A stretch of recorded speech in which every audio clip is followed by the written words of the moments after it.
190 साल अंग्रेजी हुकूमत ने इस देश की रूह को जकड़ लिया था।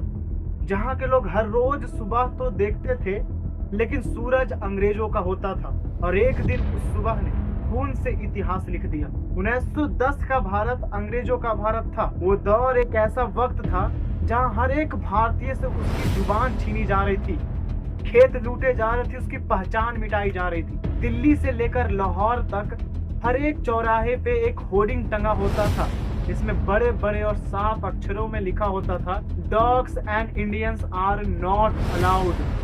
उस समय 30 करोड़ लोगों में से 97% लोग गरीबी रेखा से नीचे थे। लेकिन इन सब चीजों का अंग्रेजी हुकूमत को जरा सा भी परवाह नहीं था, क्योंकि ब्रिटिश हुकूमत के लिए भारत एक संपत्ति था, भारत की जनता नहीं। लेकिन ये सब सहने के बाद भी ब्रिटेन ने जब हाथ फैलाकर हमारी जनता से, हमारी माओं से मदद मांगी कि हमें वर्ल्ड वॉर 1 में लड़ने के लिए सैनिकों की जरूरत है, तब हमारे भारतीय माओं ने 13 लाख बेटों को दिया, सिर्फ एक उम्मीद में कि ये वफादारी आजादी में बदलेगी। लेकिन मिला बदले में तिरस्कार। 74,000 भारतीय सैनिकों ने अपने आप को शहीद किया उस ताज के लिए जो उसकी कोई भी परवाह नहीं करता था। बाद में कुछ ब्रिटिश ऑफिसर ने उन शहीद भारतीय सैनिकों को कॉनन फोडर कहा, इट मीन्स तोप का चारा। पर इन सब चीजों को लेकर भारतीय सोच रहे थे कि अब कुछ राहत मिलेगी, लेकिन जख्म पे जैसे नमक रगड़ा जाता है, उसी तरीके से अंग्रेजी हुकूमत ने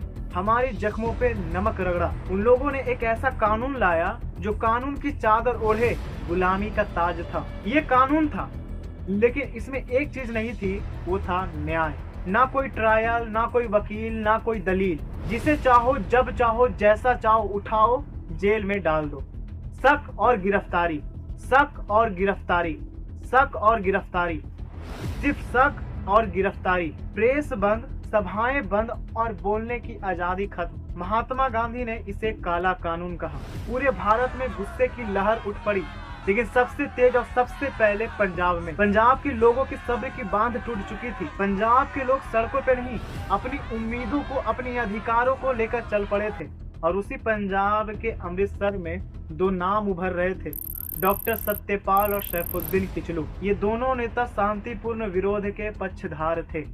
6 अप्रैल को गांधी जी के देशव्यापी सत्याग्रह में अमृतसर में विशाल सभा हुई। वहां हजारों लोग आए।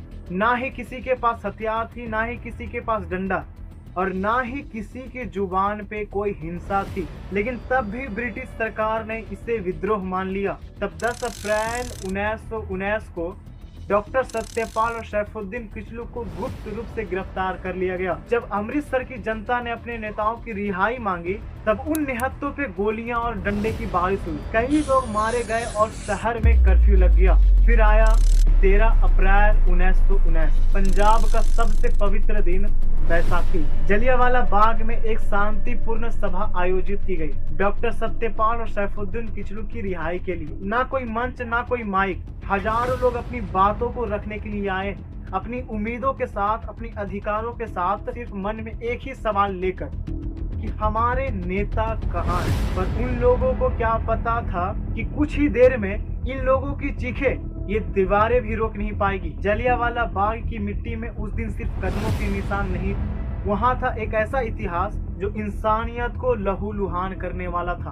पर उन चीजों से पहले देश राहत चाहता था, पर ब्रिटिश हुकूमत लेके आई एक जहर, जिसने आजादी की हर सांस को संदिग्ध बना दिया। ये था कानून, लेकिन न्याय नहीं। ये आग थी जिसने जलियांवाला बाग को जला दिया।